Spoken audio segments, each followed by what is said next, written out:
салом бинандагони гиромӣ, ин барномаи толори оинаҳо аст. мавзӯи суҳбати имрӯзаи мо риояи қоидаҳои беҳдоштӣ ва пешгирӣ аз бемориҳои сироятӣ, аз ҷумла коронавирус. меҳмонони азиз, ташаккур ки омадед, хуш омадед. мавзӯи бемории коронавирус COVID-19 воқеан як мавзӯи мубрами ҷомеаи ҷаҳонӣ гаштааст ва бевосита дар ин самт худи дониш ва маърифати тиббии мардум зарур аст то роҳҳои пешгирӣ ва қоидаҳои беҳдоштӣ риоя карда шаванд. мехоҳем ки дар бораи ин беморӣ ҳамарӯза ба мардум иттилоъ дода бошем то мардум воқеан ҳам огоҳ бошанд ва ҳамзамон қоидаҳои бехатариро низ риоя кунанд.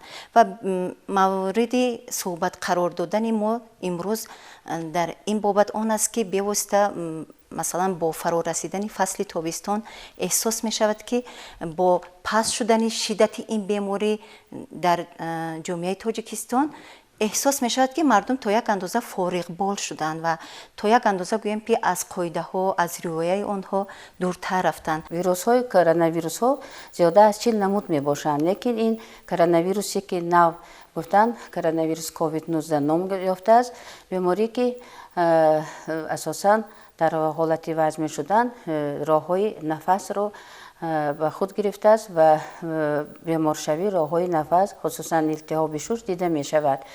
лекин бояд ҳаминро қайд кард ки агар беморӣ пеш аз ҳама мо фаҳмиданамо дар кор ва ба таҳлука бояд нафтем. ин беморӣ паҳн шуда бошад ҳам пешгирӣ кунанда аст ва пешгирии ин беморӣ вобаста худ асосан аз худи ҳар як шахс мебошад. ҳамин таҳлилҳои ҷаҳонӣ, таҳлилҳои худи мо нишон дод ки дар ҳолати риоя кардани меъёрҳои профилактикӣ мо ин бемориро паст карданам мумкин ва то ҳатто то несф шуданаш ҳам мумкин аст. лекин ҳама вобаста аз мо, вобаста аз ҳар якти шахс, вобаста аз ҳар як узви оила мебошад. ҳамин таҳлилҳо нишон доданд ки дар кадом ҳолатҳо ин беморӣ паҳн мешавад. дар ҳолатҳое ки мо ҳамин меъёрҳои профилактикӣ мегӯем, асосан ин сета аст. чандин маротиба дар сомонаҳо гуфтанд, дар телевизион, дар баромадҳои дигар олимони дигар ҷаҳон гуфта истоданд, лекин мардуми мо ба ҳамин аҳамияти ҷиддӣ надода истоданд ки ин омилҳое ки ягон маблағро талаб намекунад.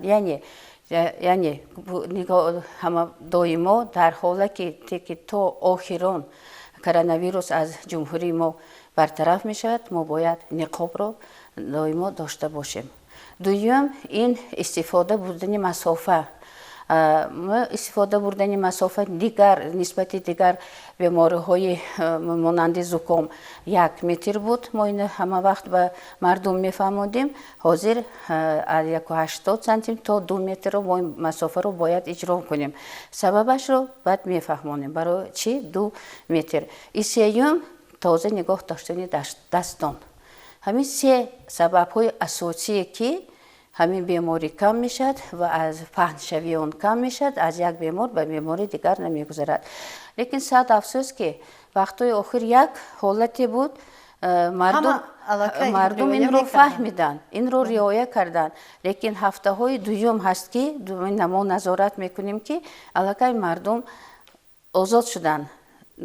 барои чи аллакай дар кӯчаҳо бениқоб мегарданд, ба ҳамдигар наздик мегарданд. доза нигоҳ доштани дастон ё шуштани дастон бо собуну бо маводҳои антисептикиро мо намедонем то чанд дараҷа ино иҷро мекунанд.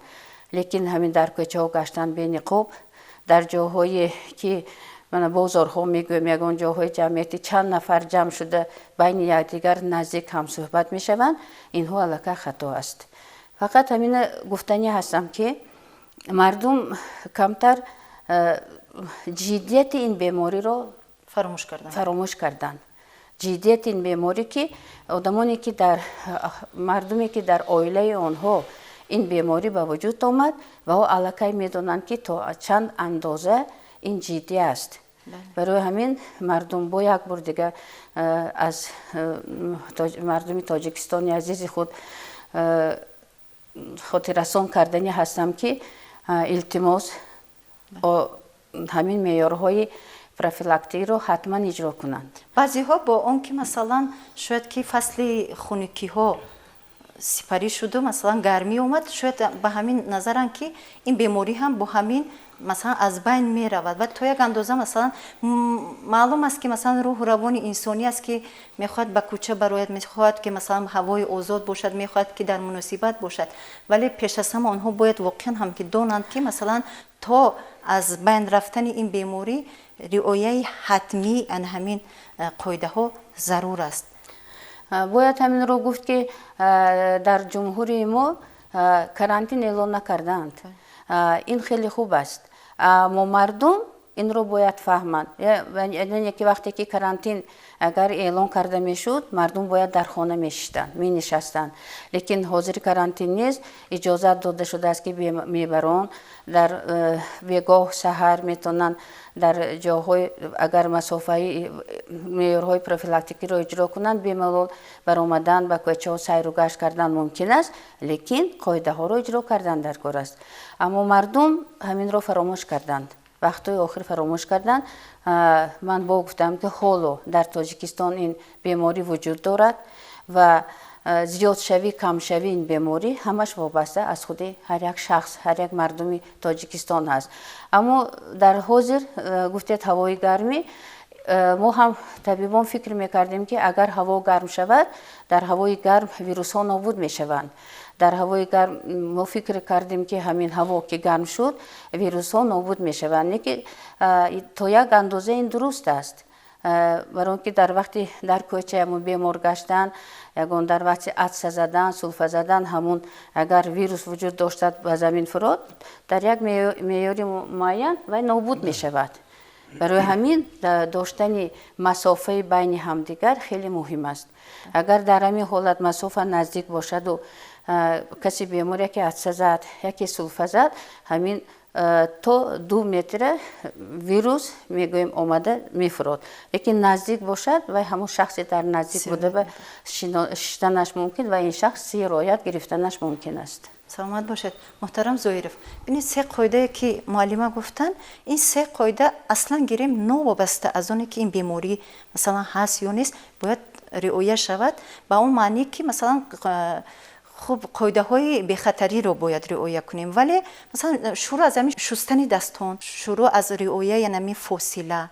خب اگر گیریم که نقاب که واقعا هم یک اگر سمت مهمی پیشگیری باشد، پس چرا مثلا انمی به احتیاطی دیده می شود به نظر شما؟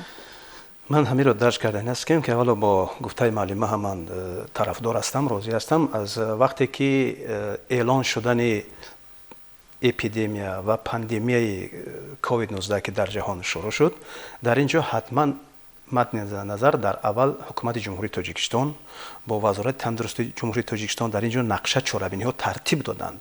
هرچند که در جمهوری ما 30 اپریل به قید گرفته شده بود و بیماری یکم اعلان گردید، اما تا پیدایش این به قید گرفتن و اعلان کردن در اینجا در اساس نقشه چاره‌بینی های حکومت جمهوری تاجیکستان مردم ما آگاه بود. چاره‌بینی هایی که عاید کارهای فهماندهی، عاید طلبات های سانیتری اپیدمیولوژی، عاید رعایت گیگین شخصی، چخیل از بین بردن بیماری، یعنی که در تماس بودن، چخیل همه راههایی که عاید بهر پیشگیری بود، این مدت 4-5 ماه در رسانه‌های خبری تلویزیونی با واسطه برآمدها این پی در پی به مردم فهمانیده میشد. در تا 30 اپریل مردم ما خود آگاه بود و چه خیلی که شما گفتید نوبسته از اون که امروز بیماری سیرایتی کرونا ویروس هست، نوبسته از این دیگر بیماری های سیرایتی هم به حد زیاد هستند. ما نه تنها عاید رعایت گیگین شخصی رو برای بیماری های سیرایتی گیریم. بیماری هست نیست، انسانیت تا وقتی که زنده هست در حیات هست باید رعایت بهداشتی طلبات های سانیتری و گیگینی یعنی گیگین شخصی رو رعایت کند. از کدام سبب که چون که طبیب هر یک انسان خود انسان است. سلامتی هر یک انسان در دست خود انسان است. اولین درجه طبیب خود ما خود هستیم. یگانه راههای 3 راهی که معلمه گفتند در نوبسته به بیماری کرونا ویروس دل خوب بیماری های سیرایتی که اکثریت بیماری های سیرایتی با واسطه هوا قطرگی، با واسطه در ملاقات بودن، در علاقه بودن، در با واسطه استعمال خوراک از یک ظرف با این واسطه ها میگذرد. باید با این هم نگاه نکرده باید ما پای در پای دائما باید که ما آگاه باشیم و رعایت نماییم طلبات گیگینه سانیتاری را. امروز خیلی که گفتیم گذاشتیم یکم درجه بله این یک راه پیشگیری حتما نقاب می باشد. نقاب این تبابت کننده نیست اما این راههای پهنشوی خودی میکروب میکروارگانیسم ویروس ها را یعنی که کم میکند تا یک اندازه کم میکند. برای حتما امروز استفاده بردن نقاب با خود داشتن نقاب طرزی استفاده بری و نیست کردن نقاب را باید ما هم دانیم چون که یکم درجه این نقاب است دوم مسافه بین نفران هست سوم این یعنی که در ملاقات نبودن و از مسافه ها دور بودن هست. برای ما این را حتما رعایت کنیم. بیت همینجا دور نمی رویم. در مورد نقاب گفتید واقعا در بعضی حالات ها اگر گویم که فایز زیاد خودی انمی استفاده نادرست نقاب دیده می شود. خب برای نقاب های یک کرته برای وابسته است به متایی که نقاب آماده شده است و من بعد مثلا بعد استفاده چگونه مناسبت کردن در کار یک به اعتباری ها دیده می شود. در همین مورد روشن‌تر می گفتید. بله چه خیلی که شما درست کردید. هر یک کار هر یک طلبات به خودش یک ترتیبات معین را دارد. اساساً گیریم خودی همین نقاب به بر کردن طرز استفاده کردن و نیز کردن این هم طلبات های خود را دارد. وقتی که شخص باوری کامل دارد که دستان او تازه هست در این حالت میتواند که نقاب تازه را استفاده برد یعنی طرز پوشیدن و طرز استفاده بردن. یعنی قبلا اول دست ها رو توضیح باید حتما باید که ما باوری کامل داشته باشیم که وقتی که ما نقاب داریم نقاب ها میشوند یک کرته بسیار کرته. خیلی حاضر ما دیده استیم که نقاب ها رو از هر نمودی متاها استفاده میبرند اما در اینجا باید نقاب های مخصوصی باشد که تا آن درجه ای که همون متاهایی که امروز پیشنهاد میکنند یک کرته یا که بسیار کرته همون به یک درجه ای که سوراخی های متریال همون متریال هایی که میکنند باید که وای نانمایان باشد.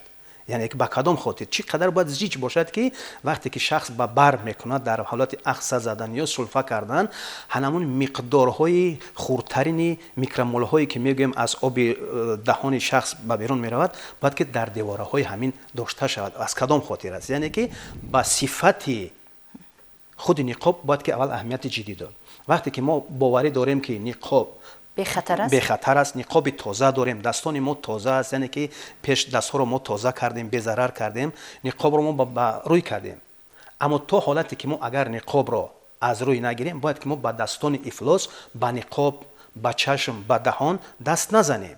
وقتی که ما میدانیم که در این حالت دستان ما تازه است یا که ما دستا رو بی ضرر کردیم باوری کامل پیدا کردیم که ها من هر یک نقاب به خود یک مهلت خاص را از 1 ساعت تا 3 ساعت طرز استفاده بر نقاب است. بگذار ما اگر 1 ساعت استفاده بردیم حالتهایی می شود که 2 ساعت استفاده بردیم یا که مهلت همون 3 ساعت ها رو استفاده بردیم وقتی که ما از روی نقاب میگیریم باید ما باوری داشته باشیم که ما تا این در این دوام با نقاب بر روی دست نزدیم و در حالت تازه بودن دستان ما به ضرر بودن ما میتونیم که نقاب را گیریم. اگر نقاب ها گفتیم که 1 کرته می شود یا که بسیار کرته می شود نقاب های بسیار کرته را با طرز شستن بعد شستن درزمال کردن یعنی اوتیو کردن استفاده بردن ممکن است برای که اون بسیار کرته است یعنی که چندین مراتب ما میتونیم استفاده بریم. نقاب هایی که 1 کرته هستند بعد استفاده بردن یعنی که از روی گرفتن اینو بود ما دید که در جای های معین قوطی های پرتایی نه اینکه در راه و کوچه و ابروهای و در بیخ گل و بوته و در جایی که آمد نه در جای معینه که این هم یک مدنیتی شهرداری متاسفانه ولی همین حالت ها رو دیده می شود این حالت ها امروز جای دارد. بله این جای دارد. ما همین را خواهش کردن هستیم که شهروندان ما امروز طرز درست استفاده بردن و طرز درست نیست کردن آن را هم باید که رعایت کنند. مادامی که ما در کوچه بینیم که نقاب پرتافتگی یا که یک دیگر پرتوها پرتافتگی این خود هم شهر و هم خود آدم رو کاسته میکند. برای همین باید که وقتی بعد استفاده بردن باید ما در همون قوطی های پرتایی در جاهای معین شده باید که ما این را پرتافته نیست کنیم. همچون متخصصی ساحه سانیتاری اپیدمیولوژی مثلا همین جریان چگونه از جانب شما نظارت کرده میشد؟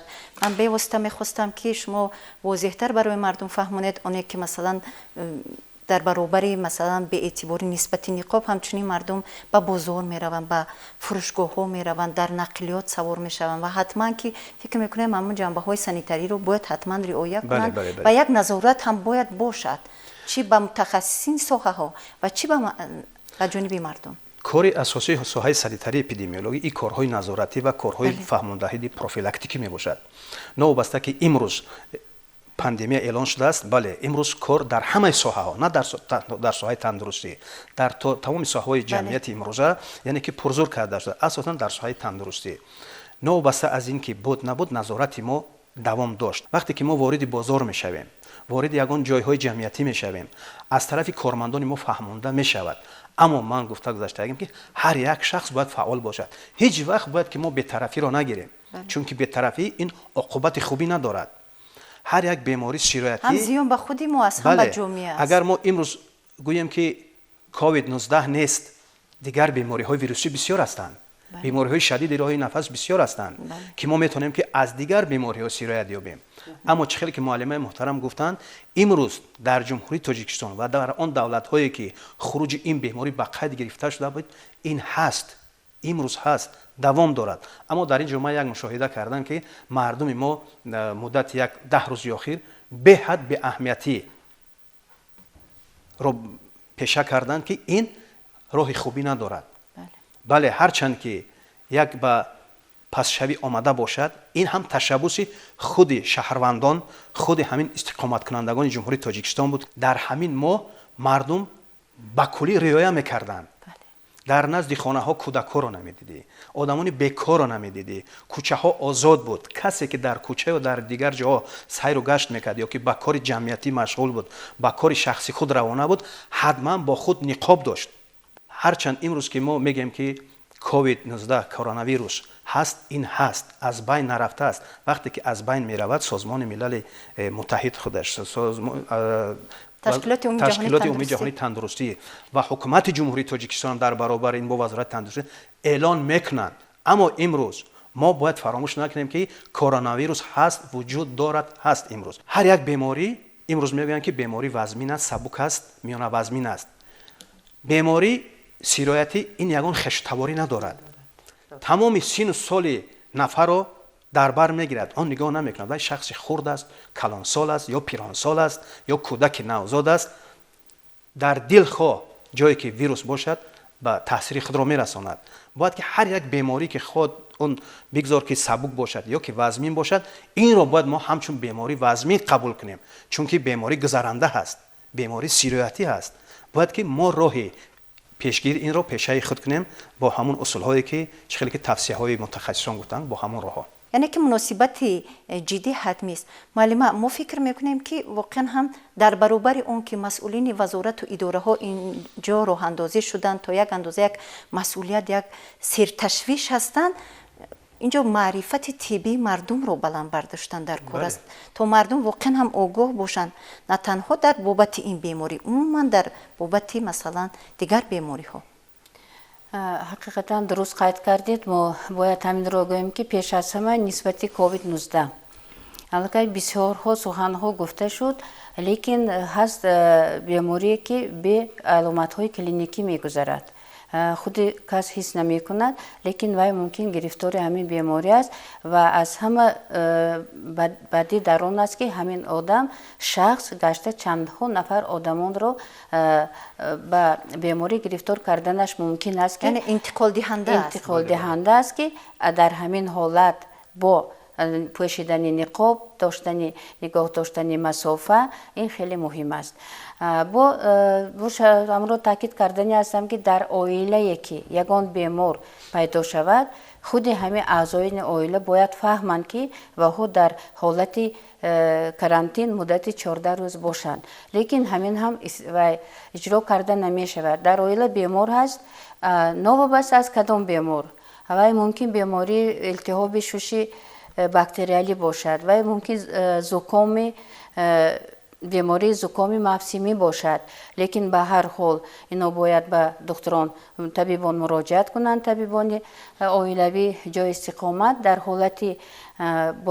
حالتی که اگر معین کردن همین بیماری که در نظر داشته شده باشد، البته ما این بیماران شخصانی که گرد و اطراف این بیمارا هستند باید همین قاعده ها را اجرا کنند، در یک حالت کرانتینی باشند که مدت 14 روز در اینها دیگر علامت های کلینیکی پیدا میشد می نمیشد. شما در مورد بیماری های موسمی گفتید، موسمی دیگر شروع شد، یعنی تابستان. چون در بابت مثلا بعضی از بیماری هایی که به واسطه به شش وابسته، مثلا اینجا بینید که با فرو رسیدن گرمی مردم نوشابه های خنک زیاد اینجا استفاده میکنند، نوشابه های گازدار اینجا زیاد می نوشند، از کاندیشنر استفاده میبرند، یخ ماس میخورند. خب تو یک اندازه علاقه دیگر خطرها هم برای مثلا دیگر پیدایش دیگر بیماری ها هست. نه، حقیقتا در پیداشوی بیماری های التهاب شش یعنی پنیومونیا میگوییم، راهایی که روزهای هوای گرم این خیلی مهم است، برای آنکه در وقتی که هوا جدا گرم میشد مردم علاقه در وقتی در کوچه گشتن تنشان گرم میشد، لیکن می آیند یکی همه آب نوشاکی خنک می نوشند، یا که به خانه که کاندیشنر کار میکند و هوایش خیلی خنک است میدرویند.